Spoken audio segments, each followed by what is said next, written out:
nature's great vessel skillfully navigating through time, with your wise, ageless skipper at the helm. And we, your modest and wearying crew, not fully grasping the reason for our voyage, not realizing that the journey creates us, that we become the frontiers we cross, unaware that the strait never sleeps.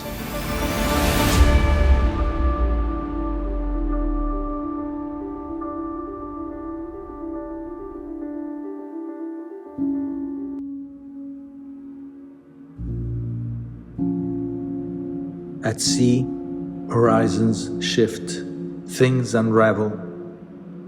No path is safe. The uncertain sea makes us who we are, unfolds us into another self. Yet life is about edges, about sudden gusts, about tightening knots, about the unforeseen, about that caress which changes the pace of time. Okay, all set? Down? You bring the line that holds it to the back, and you've got the dirty slime line, yeah? Which nobody wants to touch. Oh, nice. Good to go.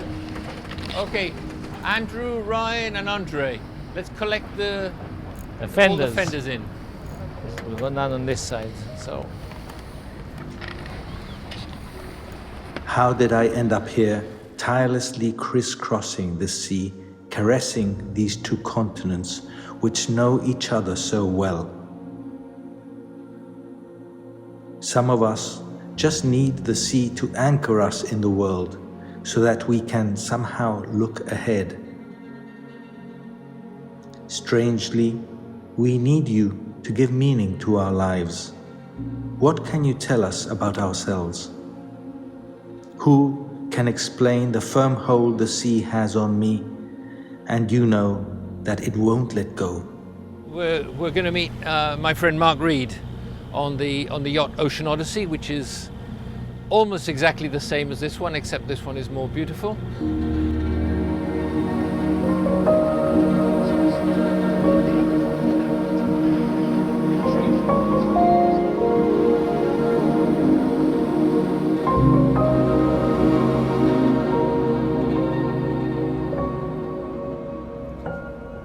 Yeah, I can see Mark coming out now. Well, this is a boys' outing. Cross to North Africa, jump in the swimming pool, come back. Almost exactly the same. He's got a shoal keel, shorter keel. I've got the deep keel. Hull-wise, he's got a deeper keel than me. I specified a short keel for this boat because I like going up rivers so you don't touch the bottom so often. But the sail area is the same, and they're very, very similar in sailing characteristics. He can go slightly closer to the wind than I do, but I like to say we're faster because we're always competitive. In fact, he challenged us to a race, and the loser would pay £500 to charity. And I suggested that we paid an entry fee of £500 each, because I thought he knew something I didn't know. Well, no, whenever you're sailing, you always want to go faster than any other boat that's out there, but this more so because the boats are the same, so it's down to you. Strange how we've become inseparable companions. This is no race. Our unending cruising is a way of life.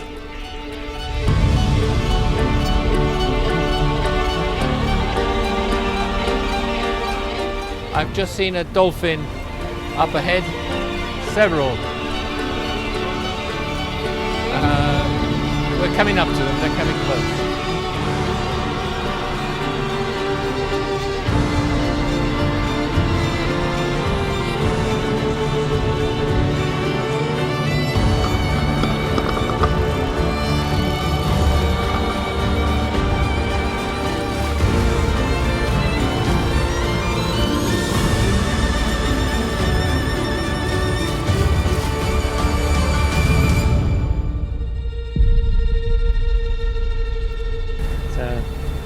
He sometimes beats me, I sometimes beat him, but we'll always have a beer after, so it's not nasty competitive.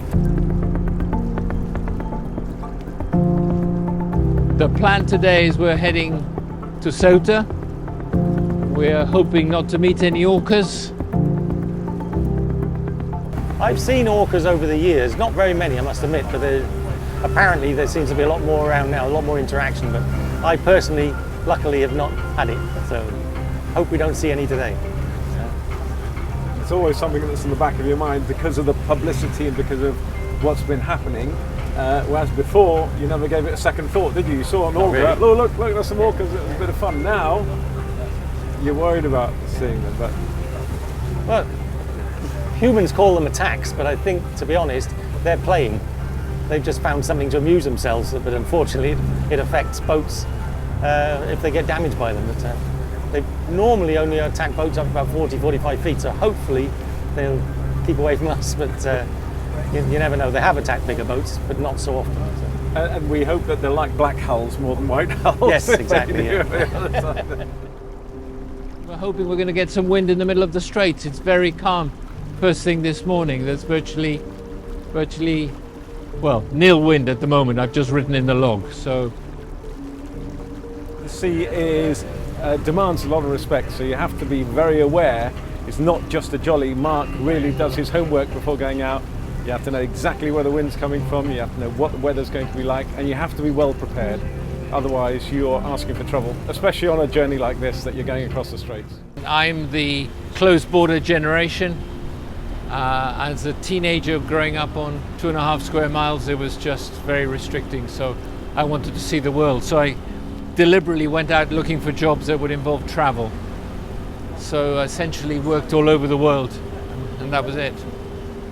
And then I retired looking for a boat, and in fact I found a yacht brokerage instead. Yeah, no, that's what I do now. I'm a yacht broker, which means I act as an intermediary, estate agent of the floating world is the best description. So people who come into Gibraltar and been there, done that, got the t-shirt, they want to sell the boat, so they get in touch with me and I go on board, learn about the boat, learn about the specification, and then take photographs and video and create a web page. Yeah, it's supposed to be southwesterly this evening, so it's not going to be very strong, maximum 10, 12 knots I think. So. But it might be a nice ghostly sail going across. So. Yeah, we're going to sail. Do you see this dark patch of water? That's wind. That indicates wind.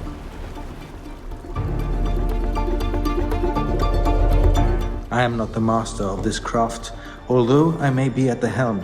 We are mere partners, sharing our senses while we cruise.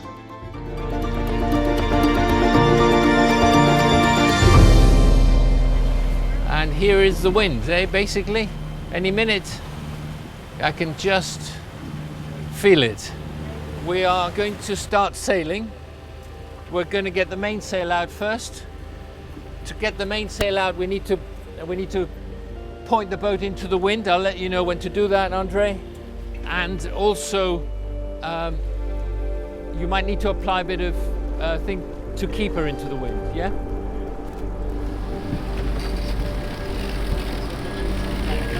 Suelta, suelta, out, gently, under control. Where is he?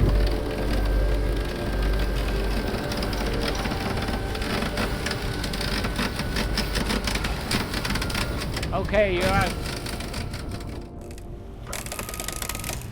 Okay, so now is the moment I love, which is we turn the engine off, okay? This is it. So press the red button down there and then the key to vertical. You'll know it stopped because you'll see the rev counter go down. That's it, to vertical. That's it. We put the prop into reverse so it folds. Silence. Silence. I love it.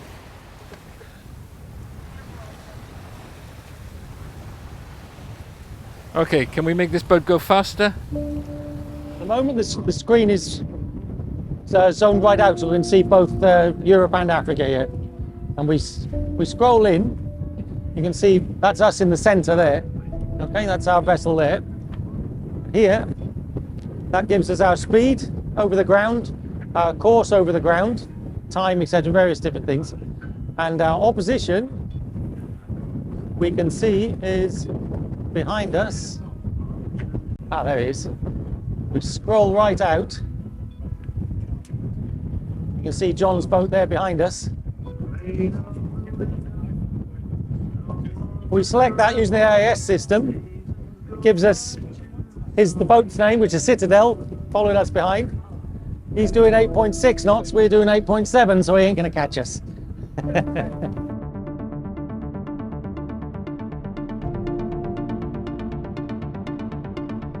We naively expect the sea to be tame, to submit and play our awkward game, as if it was supposed to be aware of who we are. But it is but its grand self, and we are merely the skippers and crew of small vessels passing.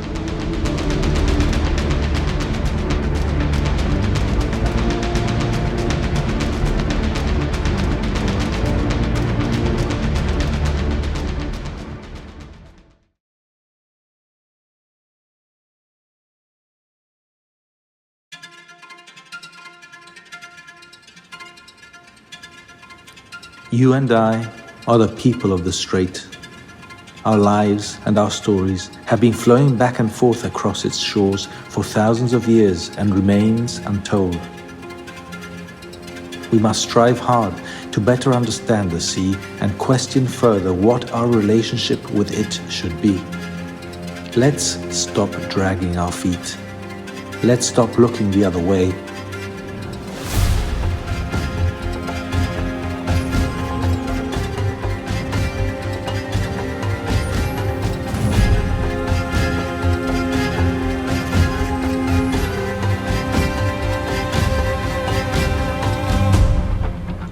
The sea strips you down, and then you are what you are, and you do what you do. This is how it is. Tomorrow has arrived, and the future is in our humble but decisive hands.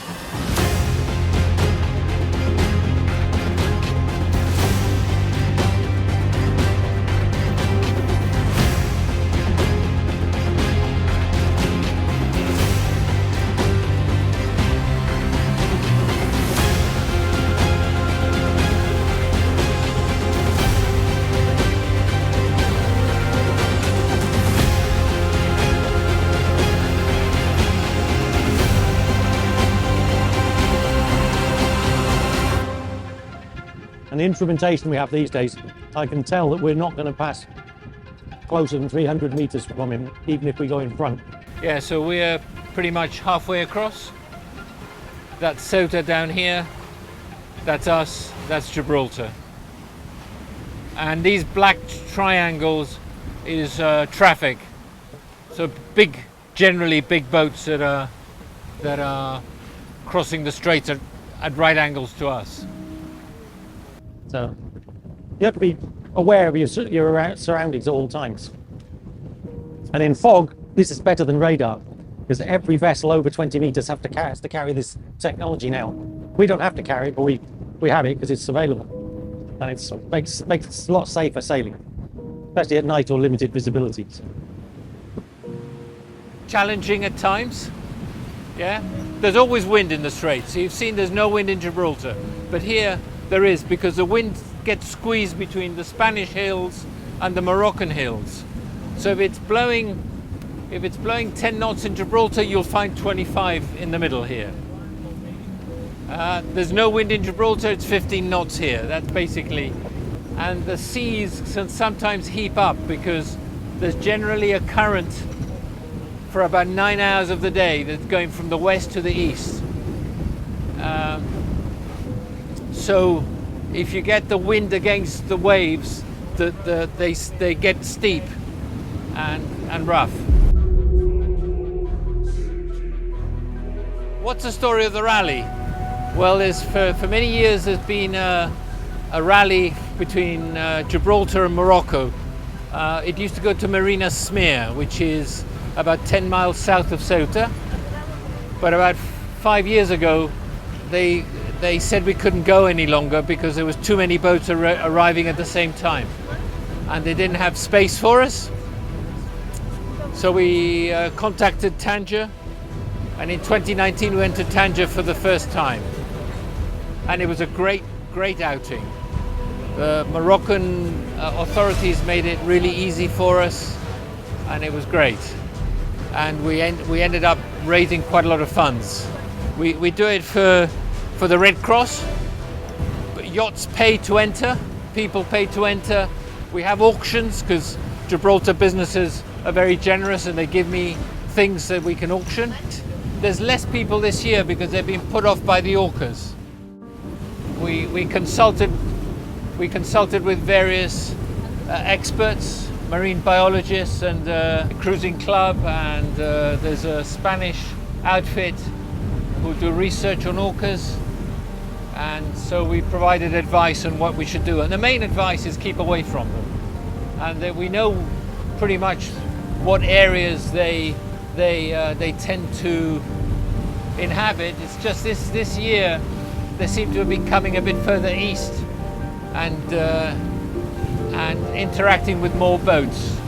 It's very strange. I think what's going on is they discovered a new way of playing, I guess, of interacting with something, and they're social animals, so they learn from each other. It's a very small population. It was like 35 animals, of which 15 have been positively identified as taking part in these interactions. Some people say attacks. But I closed the entries just last night, and I have 23 signed up and paid boats with 80 plus persons going. So I should raise, I estimate, about £7,000 to £9,000. I think we're wrecking the planet. That's my view. I mean, I get depressed by seeing how much plastic I see floating in the sea. If you enter the Mediterranean, once you get past Malaga, you don't see much sea life. I've only east of Malaga, in a whole month, I only saw one dolphin close to an Italian port. That was it. As soon as you get to the Straits, it's teeming with life. It's teeming with dolphins, pilot whales, sometimes fin whales.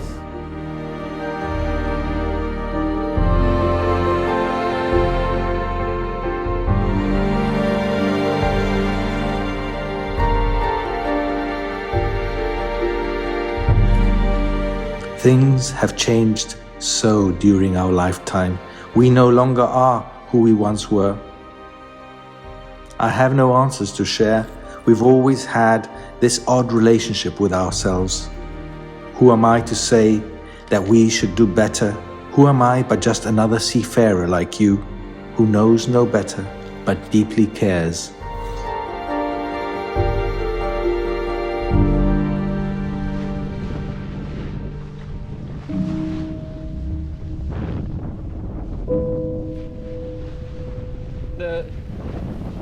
The beach at Palmones was actually a jewel.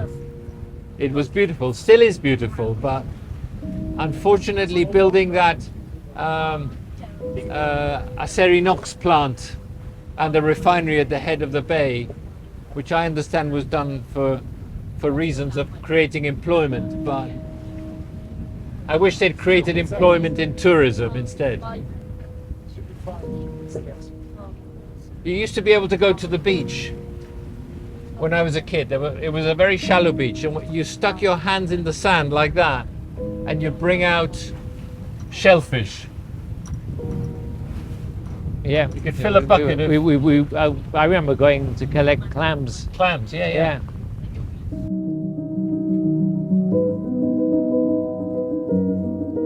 I worry a little bit about complacency. With we're the best, so therefore it's a one-off. Well, now it's been a three-off, and if we include the OS35, it's a 4. So I think I think it's inexcusable, frankly. No, it's I think inexcusable. it's just complacency. I just cannot believe that you can spill so much fuel, and it takes such a long time to clean switch up. the tap off.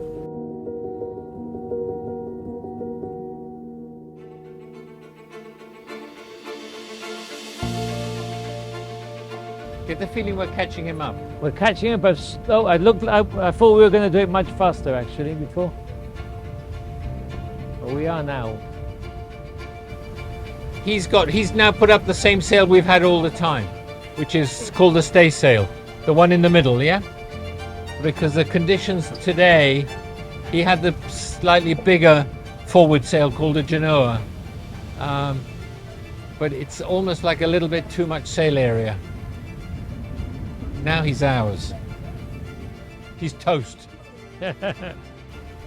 In Gibraltar, you can do a RYA, Royal Yachting Association qualifications. The sea here is tidal, which it isn't further into the Mediterranean. And actually there's always wind in the Straits. So basically, and there's a lot of traffic, so you're going to learn a lot. And if you're a Brit, you probably want to do it in a British sailing school. So Jib has an advantage there.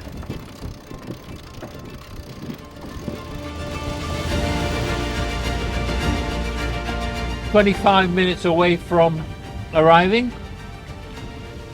So in 15 minutes time, 20 minutes time, we'll clean up, take the sails up, Genoa in first, then the main. For the Genoa, we don't need to head into wind, we just need to loosen the sheet and bring it in. And then we're going to put out the fenders, this time on both sides, because we don't know where we'll start the engine we'll start the engine before we start bringing the sails in. Marina Hércules, buenos días, aquí el velero Citadel, cambio.